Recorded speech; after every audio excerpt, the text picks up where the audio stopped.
Welcome to the Enhancing Apprenticeship Programs through Strategic Workforce Partnerships webinar. This webinar is brought to you by the Supply Chain Automation Workforce Hub, a U.S. Department of Labor apprenticeship intermediary designed to be a one-stop solution for recruiting and training skilled workers in supply chain automation. I'm Kelly Middleton Banks, Director of Programs and Initiatives at the National Association of Workforce Boards. We are also a partner with the Supply Chain Automation Hub. I'll be joined later by Angie Barksdale, Chief Operating Officer at West Michigan Works. For today's objectives, we'd like to provide some understanding on how to create a community-based local partnership that meets the local employer and workforce development needs. We'd also like to provide insights into effective collaboration between apprenticeship sponsors and workforce development boards. In addition, we hope to provide some understanding of the broad scope of strategies and tools that both hub sponsors and workforce development boards can use to expand registered apprenticeship programs. And last but not least, we look to provide some resources and key takeaways to aid in the expansion and support of apprenticeship programs. The agenda for this webinar will start off with setting the stage, providing some understanding of shared goals and the current apprenticeship landscape, highlighting demand, diversity, and some of the technological advancements.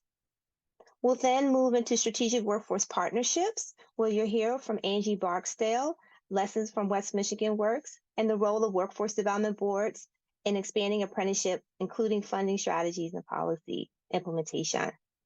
We'll then move into an in-depth insight with a fireside chat with Angie, exploring some deeper insights into effective apprenticeship programs with a focus on collaborative strategies and some key takeaways for sustainable growth. Last but not least, we'll provide an overview of some available resources for apprenticeship support and some essential contact details for further engagement and information. With setting the stage, we want to provide just a brief overview of the current landscape of apprenticeships, understanding some of the importance of collective efforts in fostering apprenticeship programs, and while doing that, recognizing diverse but complementary roles of union, employers, education, and workforce development boards, all stakeholders in the apprenticeship ecosystem. So when you're looking at the apprenticeship landscape, and you all are probably very familiar with this, there's a rising demand and increased need for skilled labor across a variety of industries, your industry being one with supply chain and automation. There's also an increase in the policy support through incentives for apprenticeship using major legislation like creating helpful incentives to produce Semiconductors Act, also known as CHIPS, the Infrastructure Act, as well as the Inflation Reduction Act, also known as IRA, as well as the House Senate is in the process of drafting more apprenticeship legislation. And all of these help inform and provide incentives for the expansion and development of apprenticeship programs. In addition to more policy efforts and investments, there's a growing emphasis on diversifying apprenticeship opportunities to include underrepresented populations. I'd like for you all, when you get a chance, to check out the WTIA's Diversity, Equity, Inclusion Center of Excellence. They have a Diversity, Equity, Inclusion Insights report from the last year, 2023-2024, that may provide some additional insights on apprenticeship and diversity and inclusion. Last but not least, there's been an adoption of new technologies requiring specialized training programs integrated in apprenticeship curricula to ensure that apprentices are moving forward and being prepared for the future of work. All of these items are really providing a foundation of where we are with apprenticeship and the opportunities for where we can go. So when you're thinking about your apprenticeship ecosystem, many of you are already supporting apprentices. You're looking at how do you synergize the roles of the different players in the ecosystem to really support apprenticeship success. What you're looking at on this slide and the next slide will be several models of what that partnership can look like. As a business, if you're the sponsor of the program, you may be providing the on-the-job training, delivering related instruction. Your workforce system in this role could recruit and screen apprentices, while your community colleges develop curriculum for related instruction. If you're an entity or a collaborative or consortium of multiple businesses where you're providing, functioning as the sponsor, your workforce system could contribute training funds for related instruction, while your career technical delivers related instruction and your community-based organization provides services, supportive services to your apprentices. For some of you, you may be an industry association where you're sponsoring the program, and your multiple businesses with underneath your association are providing on-the-job training. The community college may be delivering the related instruction. You may have a pipeline that is starting in your K through 12 where they're providing pre-apprenticeship, and your workforce system could help contribute to some of those funds for on-the-job training.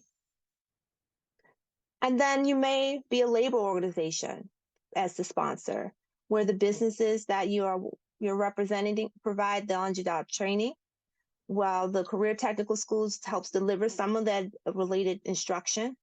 And your workforce system is able to recruit and screen those apprentices while also providing some basic skills training to ensure that your apprentices are able and informed to complete the jobs at hand. These models that I've just reviewed are just a piece or a capsule of how you can synergize the roles of the different key players in the ecosystem to further support and expand your apprenticeship. In each one of those, the workforce system are key integral parts of that effort. And the key entity that really is thriving that is your workforce development boards. So understanding how strategies to expand apprenticeship through workforce collaboration is key in helping to support your overall apprenticeship efforts. And so your workforce boards and the apprenticeship system, community colleges all share the same fundamental goals. They connect workers to economic opportunity while meeting the skills needs of employers in high demand industries. So your workforce development board can support apprentices by providing promotional tools for apprenticeship programs as you're looking to increase apprentices for your program. They can help with your related training instruction, identifying additional educational providers, or helping you to construct what that looks like. They can help coordinate and support your on-the-job training. They can provide some support in connecting for supportive services or funding for that. And they can also help identify apprentices, eligible individuals to go through your apprenticeship programs. Understanding the role of the Workforce Development Board in apprenticeship is key in helping to build that foundational relationship to help support the apprenticeship efforts that you currently have and to expand into new apprenticeship offerings. The strategic partnerships with workforce boards to help facilitate connections with employers, education institutions, apprentices, creating that robust network of opportunities as we talked about in the models of synergizing that success. Workforce boards can help partner to leverage state and federal resources to sponsors to help them develop and scale apprenticeship programs. As an entity in the community, they do have access to a variety of funding sources, and they can work with sponsors to identify opportunities to leverage those fundings for apprenticeship. They're also capable of doing the market alignment. WDB's workforce boards are designed to be experts on the labor market in their local communities. And they can help align apprenticeship programs with the labor market needs, ensuring that the training meets current job demand. There's also an opportunity to help with policy implementation and to ensure that the programs comply with the local, state, and federal regulatory standards. Last but not least, the workforce boards can also play a pivotal role in maintaining the quality of apprenticeship programs, supporting some of the oversight and continuous improvement frameworks. Workforce development boards not only can be a supporting character in the work that you all are doing, but they at times can also function as the sponsor for those employers or partners who may not be ready to make the commitment, but are looking to expand into apprenticeship. In addition to some of the strategic ways in which workforce boards can support apprenticeship, there's also an opportunity on how the workforce system can support some of the funding. Workforce boards in some instances can help support pieces of apprenticeship through on-the-job training or OJTs, where there's OJT contracts that can cover, multiple apprentices. And in most states, that potential OJT reimbursement under WIOA has been increased from 50% to 75%. Under WIOA, they can also support the related training and instruction funding some of the classroom training through individual training accounts, ITAs, and that can allow for program participants to or registered apprenticeship programs to also be on the ETPL list, which is the eligible training provider list. And this also allows for cohort training. ITAs can cover those groups of individuals that you have moving through the apprenticeship process. Workforce boards could also help support through WIOA's supportive services for your apprentices, such as childcare, transportation, and that can help make or break the opportunity for your apprentices to be successful in their apprenticeship program. These are all things that may be available to sponsors of apprenticeship programs. And some of that is dependent on the Workforce Development Board's local areas. And so it's important to develop a relationship with your Workforce Development Board to understand what available resources, be it funding or other strategic ways that they can further help you expand and support your current apprentices or new apprentices.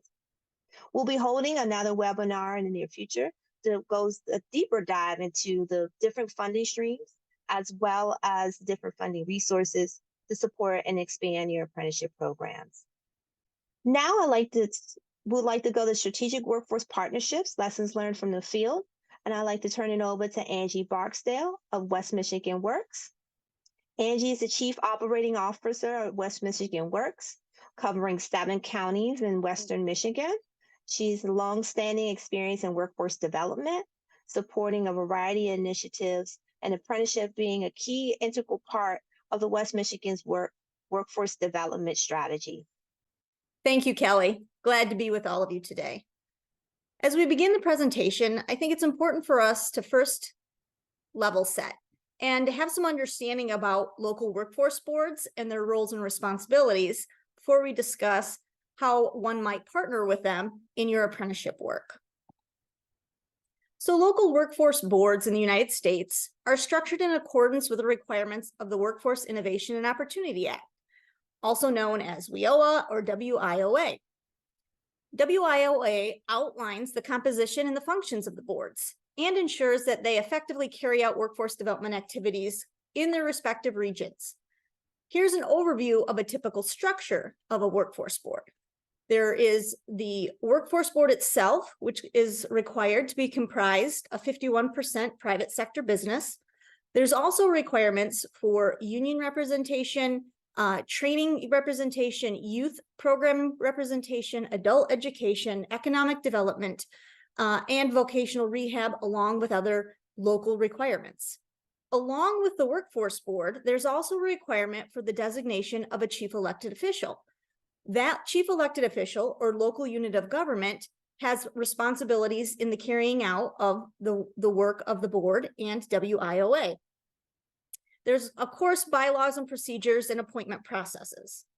The local workforce development board is required for planning, oversight, accountability, funding allocation, public engagement, and reporting. There's also the availability of a variety of funding sources. Some local boards may secure additional grants and resources to support specific programs and populations, while other boards rely primarily on federal WIOA funds, which is the common thread amongst us all. Local workforce boards prioritize services and delivery based on the unique needs and priorities of the region, as well as the guidelines outlined in WIOA. Here are the key steps and factors involved in how a workforce board prioritizes their service delivery. Under WIOA, a board is required to conduct a comprehensive need assessment, develop a local plan, set priorities, set allocation of resources, comply with all the WIOA regulations, and engage the community. It's important to note that the specific priorities and strategies for a workforce board can vary significantly from one region to the next, depending on the local labor market, economic development conditions, and community needs. As a result, the process of prioritizing service delivery is tailored to those specific circumstances. Overall, boards play a critical role in aligning workforce development efforts with the needs of their local communities and industries. Their structure and functions are designed to foster collaboration among key stakeholders and promote the effective delivery of workforce services and programs. So WIOA has a lot more involved than just being a funding source for training. So how are services typically delivered? Local boards operate differently based on their unique needs, priorities, and economic conditions. The specific programs and service offered by a local board can vary differently, as we just discussed.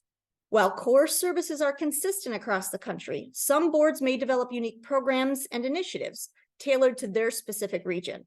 While they all adhere to the overarching principles and guidelines set forth in WIOA, there are several ways in which local workforce boards can vary their operations. For example, one board may target specific industries and occupations, while another board may not. Demographic focus may be a priority for a board. Economic and labor market conditions can adjust the service delivery, as well as the partnerships and collaborations that are unique to the board's region. Other examples are service delivery models. Some boards, for example, may operate one-stop career centers and employ all of the staff providing the services, while others may use a network of partners and organizations to provide their services. Specific programs and services by the boards, again, as we discussed, may be different. Core services are usually consistent across the country, but boards may develop unique programs tailored to their region's needs. And as discussed before, the availability of funding and resources can vary very greatly from one board to the next. In summary, local workforce boards have the flexibility to tailor their operations and programs to best meet the needs of their local communities. The flexibility allows them to respond effectively to unique challenges and opportunities. As the result, the way the local workforce boards operate varies differently from one region to the next. So let's talk about a couple examples of how this plays out and why this is important to understand when working with your local workforce board. I'm going to use my state as an example. As you can see by the map, we have 16 workforce boards covering the entire state of Michigan. We are all uniformly branded as a Michigan Works, but we are all independent and separate organizations operating distinct to our region. So let's look at Detroit Employment Solutions Corporation over on the east side of the state. They are a workforce board that covers only the city of Detroit. They are a 501c3 who partners very closely with the city of Detroit. That's because their chief elected official is the mayor of the city. So their workforce board strategy and alignment closely ties with the work of the city of Detroit and the mayor's workforce development initiatives. Oakland County, Michigan Works, close to the city of Detroit, covers the entire county of Oakland. They are a department of the county. They report directly to the county administrator and the county board.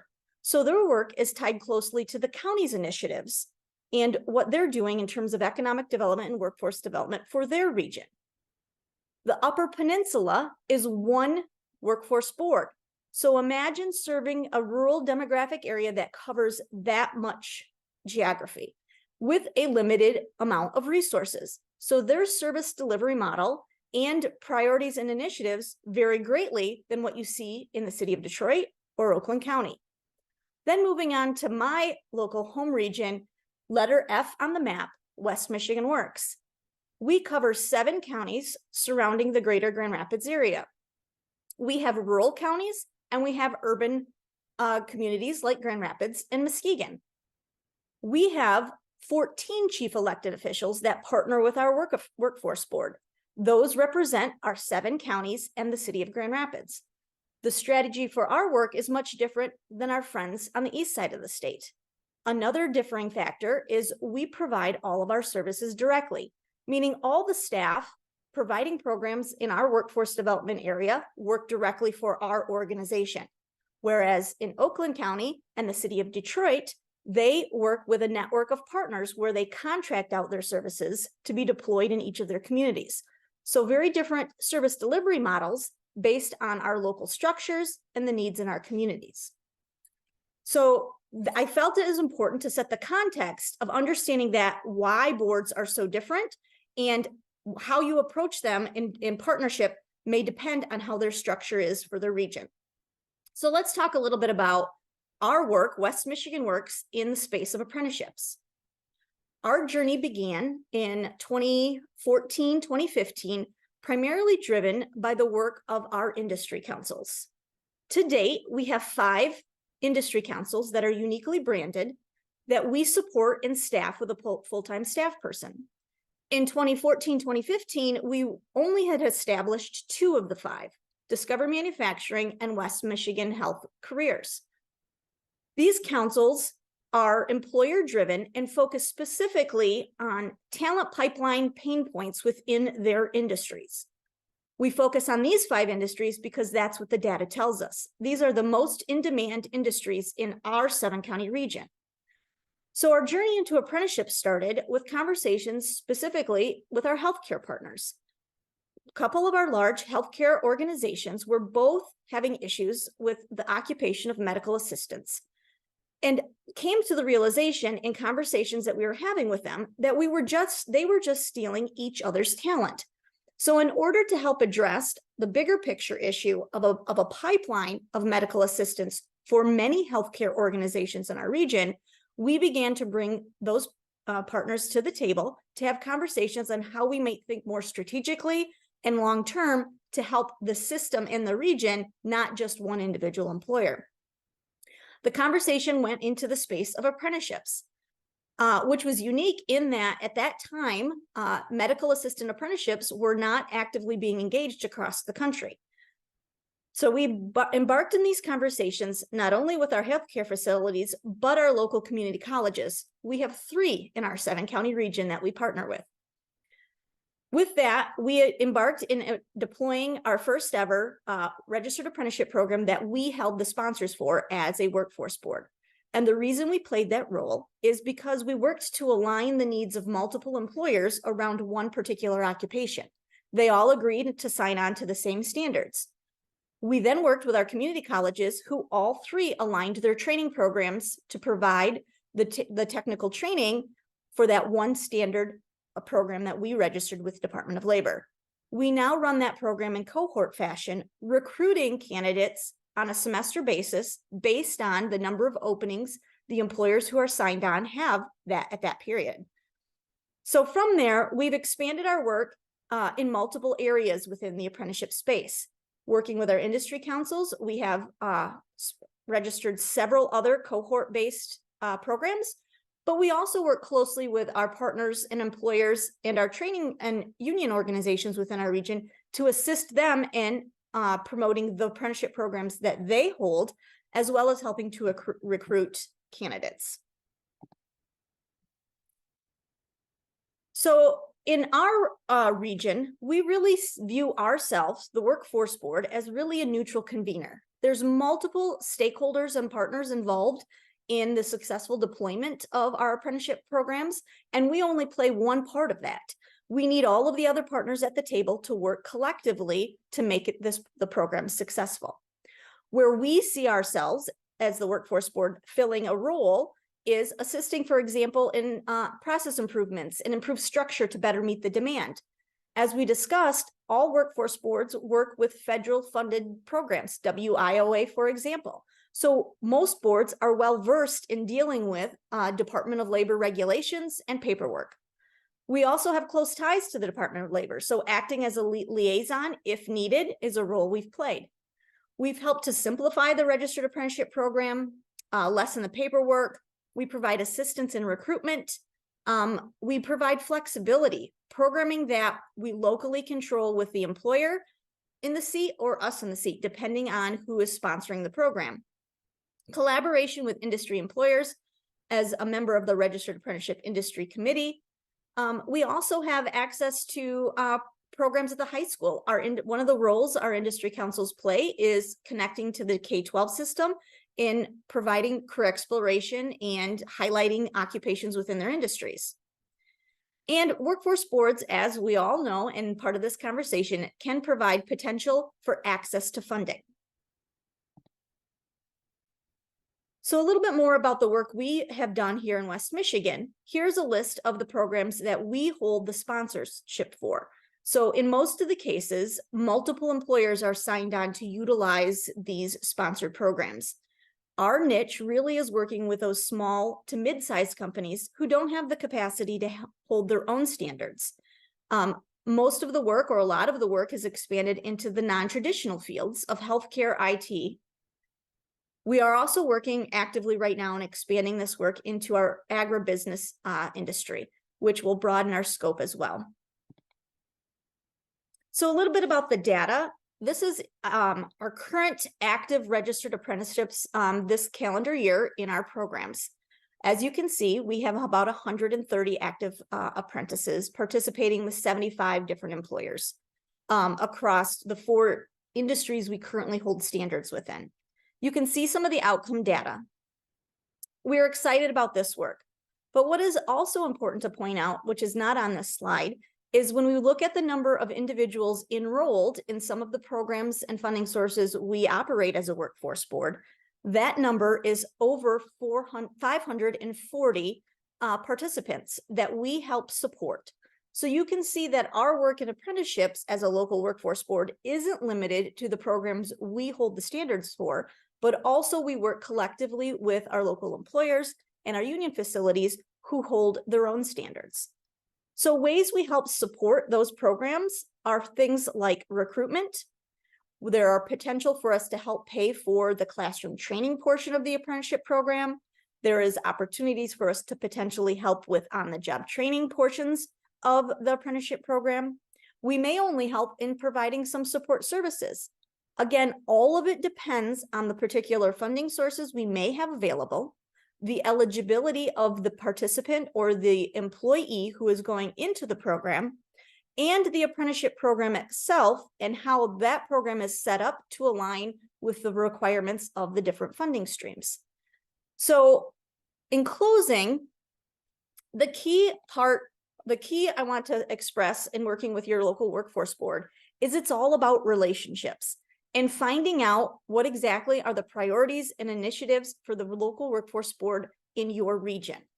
Knocking on the door and just saying, hey, can you help fund my program, is not an entry point to work with that board.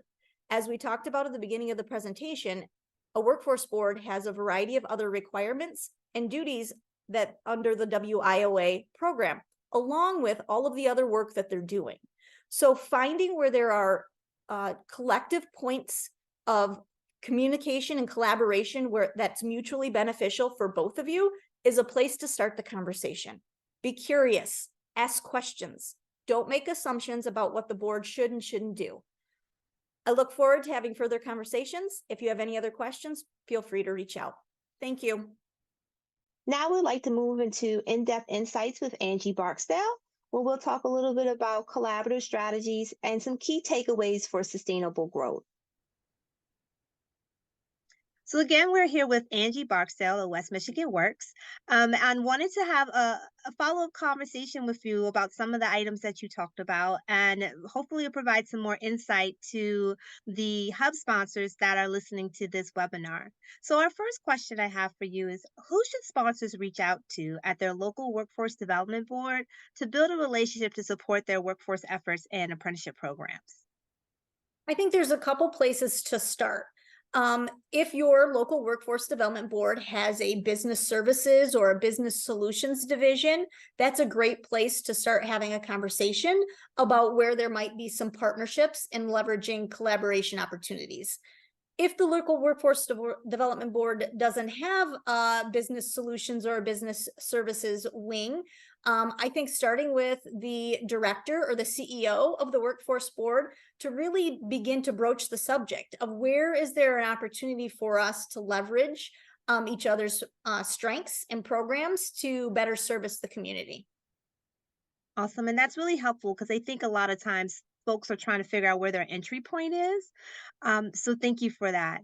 The next question I have for you is, and you touched a little bit on this as you were rounding out your presentation. What is the misconception about partnering with workforce development boards for apprenticeship that you have encountered? I think one of the biggest misconceptions and the challenge is that we're viewed as just a funding source, that a partner, a training provider, a sponsor, it will knock on our door and say, hey, I want some WIOA money to pay for our apprentices. Well, we would love to be able to fund all of the apprentices out there, but I think it's important to realize that the Workforce Board has a tremendous amount of responsibility in deploying the Workforce Innovation and Opportunity Act funds. They're not just an open checkbook. We're held to performance measures and outcome measures that are really geared toward that individual that's being trained and helping them follow their career path and exiting to employment. So I think it's important to enter any partnership understanding that the person on the other side of the table has their own outcomes and goals that they're looking to meet and achieve, and figuring out then where we can mutually come together to get to where you need to be at the end of the day. Thank you for that, and you nailed a point I think that we see a lot in the system, but there's so much opportunity for partnership between apprenticeship sponsors and employers and unions, community colleges, to really leverage workforce boards. And so, speaking of partnerships, how do you measure success of partnerships with your apprenticeship programs? What do you look for in understanding if those partnerships have been successful? Yeah. And it's not always the outputs or the data that shows a successful partnership, right? It's where both of us walk away going, "Oh, that made a difference. We moved the needle on something." Or, "Hey, now let's try something new because that little bit of collaboration was successful." And success can be measured in a variety of ways. That's really about what you're trying to achieve, what your community makeup looks like, what everybody's trying to get out of that partnership. So I think there's not one easy answer to that. But when the day is done, all of us usually in this space are looking to help employers get the talent they need and helping job seekers get into successful self-sustaining employment, right? So if we're doing either one or both of those things, we're helping move the needle in our community, and that really is success in our book. Thank you. Um, you talked a little bit about this in establishing those partnerships and the importance of communication. What have been some effective communication practices that you've implemented, or the organization, to build and sustain apprenticeship? Yeah, I think we've learned a lot in our journey with our industry councils and how to structure them and how to make sure that we stick on task and move the agenda forward. If we're not careful, a lot of times employers' voices get drowned out of the Mhm. conversation. You know, all there's so many of us who great organizations who have our own mission and vision and focus, right? And it's easy to forget that really the primary customer, the end goal is to meet the need of the employer at the end of the day so that they'll hire the job seeker that we've worked so hard to train. Um, and so we need to be able to keep that and that conversation and that voice in the forefront of our conversation. And I think not to be afraid to disagree, right? In Mhm. conversations, we have this relationship. We've got some very great, strong relationships with our community colleges, and we like to equate it to like a family relationship. You don't always get along at the dinner table, you don't always agree, but you know what? You sometimes need to say, "Okay, fine, we'll move forward doing it this way and see how it goes." Or, "I don't have to take credit this time. You can take credit. We're all in this together," right? I mean, that seems simple. It's not hard, or it's not easy. As I say to my staff all the time, true collaboration, if it was easy, everyone would do it. And they don't, because it's hard. It takes a lot of energy, a lot of effort. And there's a lot of collaboration around your apprenticeship work, and West Michigan Works is an interesting entity in the ecosystem because not only are you supporting employers with apprenticeship programs that they may sponsor, you all are also a sponsor of apprenticeship programs, which you touched on in your PowerPoint. Um, so you can relate to some of the listeners to this webinar. So would love to hear any challenges that you all faced as an apprenticeship sponsor and how you overcame them, because I think it'd be helpful for those who are also on this journey as well to hear from a colleague on how they've navigated this space. Mhm, mhm. I think a couple things. One, as you've seen from our list, a lot of our apprenticeships are in the non-traditional space. So overcoming the perception that apprenticeships are only for the manufacturing space. You know, we're in Michigan, right? The automotive capital. So when you hear apprentices, you think tool and die makers, right? in the auto industry. So helping our community and the public, especially job seekers, as well as employers, understand that this is an avenue that they can take to help broaden their talent pipeline that's outside of the traditional space, I think is one of the challenges. I think another challenge is it's federally regulated, right? And we are a system that is solely focused on deploying federal programs and state programs. We're well versed in the requirements and the paperwork and all of the things that need to be done to be compliant. As an employer, you may not be familiar with that, nor do you have the interest or the capacity to go down that space. So partnering sometimes with your local workforce board who is experienced in administering and dealing with all of the regulations that come with federal dollars and grants is another place. So that has been a challenge, I think, for our local employers as they enter the apprenticeship space and want to work at not just becoming DOL certified, but then the whole avenue of tapping into the grants and the funding resources that may be available. That's a whole nother world that most employers are not familiar with and can be very overwhelming. And thank you so much for that, because I think as sponsors there's a variety of different pieces that you all are responsible for, and so knowing that you can leverage your workforce boards to help support some of that, and as well you all being a sponsor, understanding some of the challenges that other sponsors face. It's always good to hear how you overcome that and how you've been working through those pieces. So the last question, well, actually, two more questions. One question is, what resources did you find helpful as you engage and support employers in advancing apprenticeship? I think I wouldn't say it's a particular resource, but I think a particular attitude is to be curious and ask questions and ask, but why not? Or how can we? Or what about? Or what if? Don't just make the assumption that this doesn't fit in a box, so we can't do it. Right. Our first journey into apprenticeships, as mentioned in my presentation, was our medical assistant registered apprenticeship program. It was very unique and was not a journey that even DOL had embarked on nationally at the time, right? So it was challenging all kinds of assumptions. So Mm. it's to not be afraid to try something a little bit new and go, okay, well, did that work? Did it not work? How do we adjust? What did we learn? How can we do it better? Because I think that's what moves the needle to make an impact in the community. And my last question, what are three pieces of advice you would give sponsors who are looking to sustain and expand their apprenticeship programs? Mhm. I think one is be open to different collaborations and partnerships. Be willing to understand that all of us have our charge, right? Like when the day is done, I have to report certain outcomes and measures to my board. My community college has to report certain outcomes and measures to their board. The HR director I'm working with at the employer needs to report X number of hires in this last quarter. We all have our benchmarks we need to hit, but if we can collectively come together and say, how do we help each other create something that will get us all a win? I think that's where the true collaboration happens. I think being open to new ideas. I think don't enter any of the conversation with an assumption. For example, go in assuming your workforce board has money to pay for the training or an OJT or the support service. They may not. Our resources are always being stretched to the limit and everybody wants a piece, right? But there's a lot of things that a workforce board can bring to the table. As we talked about at the beginning of my presentation, what does the labor market look like? What's the career outlook look like?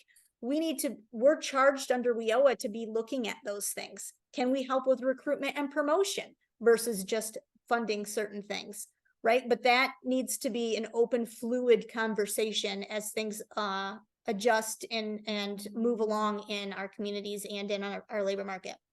Well, thank you so much, Angie, for your insight and in-depth discussion around how West Michigan Works has been engaging in apprenticeship. I think this information will hopefully help others in sustaining and expanding their apprenticeship efforts. Thank you for having me, Kelly. Some key takeaways from Angie's presentation, our conversation, and some of the points before. Strengthening our apprenticeship programs, it takes a coordinated effort between all members of the ecosystem and partners to be able to really strengthen and expand your apprenticeship programs. So you want to think about the strategic contacts and identifying the right points of contacts within your workforce development board. That can really help streamline the initiation and the maintenance of a fruitful partnership with your local workforce development board. You also want to demystify some of the thinking around what a partnership could look like. Partnerships with workforce boards are often misunderstood, so clarity about their role and the benefits can lead to more effective collaborations. You also want to think about how you can anticipate challenges and be proactive in your problem solving to hopefully resolve any challenges and leverage shared resources and objectives as you establish your partnerships with local workforce development boards. You want to create an open line of communication and maintain continuous communication channels with a continuous feedback loop to ensure the mutual understanding and alignment of goals are present in order to meet the expectations and outcomes of your apprenticeship programs. When thinking on how to leverage your workforce board resources, there's resources, network, training opportunities provided by workforce development boards to really enhance your apprenticeship programs and provide more value to your apprentices. So as you're entering into these relationships and these partnerships, really think about how to expand your partnership beyond sometimes just those funding elements. When you're establishing these partnerships, you also want to think about that these initiatives are built and offer mutual benefits, not only for you as a sponsor, but also as for the workforce development boards, so that your strategic interests are aligned and both parties can meet their ultimate goals. You also want to think about long-term sustainability through your collaboration with your workforce boards. And what does that look like for each individual entity and your partners, as well as for the overall apprenticeship program and your apprentices? You want to achieve that sustainability through shared vision and ongoing dialogue with your local workforce development board.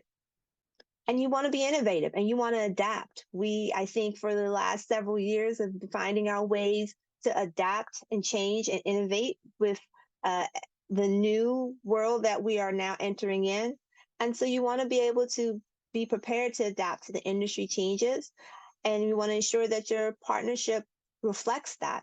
Workforce development boards are continuously on the front lines of designing and developing and advancing workforce development in local communities. And they're a great partner to think through how and in which ways that you all can adapt and innovate your apprenticeship programs to meet your current needs, but also your future needs, and ensure that your apprentices are ready for the future of work. And you also want to think about the policy components, as I pointed out earlier. There are new investments and legislation that is happening at the federal level that's impacting the interest and expansion of apprenticeship programs. So you want to work with your workforce development boards to shape a favorable environment for apprenticeships and for workforce development. There are a lot of interest today in youth, adults, diverse populations, really leveraging apprenticeship. So how do you play a role in creating that environment to where apprenticeship continues to be the gold standard in work-based learning? We'd like to provide you with some resources that will hopefully continue to help you on your journey with expanding and supporting your apprenticeship programs. Career One Stop is a great resource for the workforce ecosystem. Here's where you can find your local workforce development board. If there's any interest in reaching out to your local workforce development board, feel free to contact me and I'll gladly assist you in making that connection.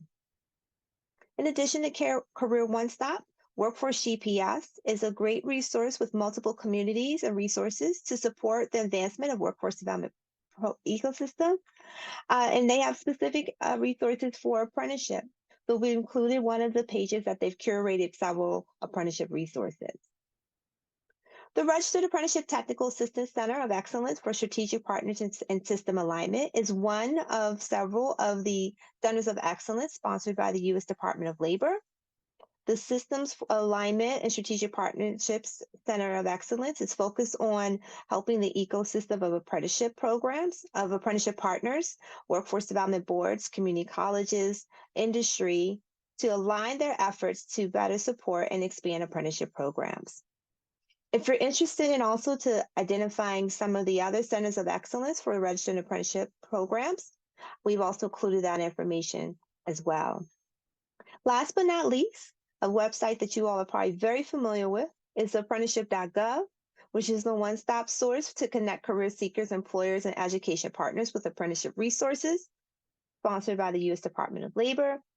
And it has a list out of great resources to help support you in your efforts. Again, I'm Kelly Middleton Banks, Director of Programs and Initiatives. I've included my contact information on this slide. I'd like to thank Angie Barksdale, Chief Operating Officer of West Michigan Works, for joining me today, not only providing great insights on the work and great work they've done in West Michigan Works, but also providing some additional insight on how other sponsors and individual and organizations supporting apprenticeship can continue to sustain their efforts and partner with workforce development boards. As a partner of the Supply Chain Automation Workforce Hub, please feel free to reach out to the Hub if you have any additional needs or technical assistance needs. If you have not had a chance to receive the newsletter from the Supply Chain Automation Hub, by all means, please sign up. The Supply Chain Automation Hub is here for you to continue to help you support and expand your apprenticeship programs with experts in a variety of topic areas and different aspects of the apprenticeship programs, as well as supportive and encouraging staff to help you along your way. Thank you for your time, and we hope that this webinar was helpful to you and provided you with additional support and resources to help you on your journey with your apprenticeship programs.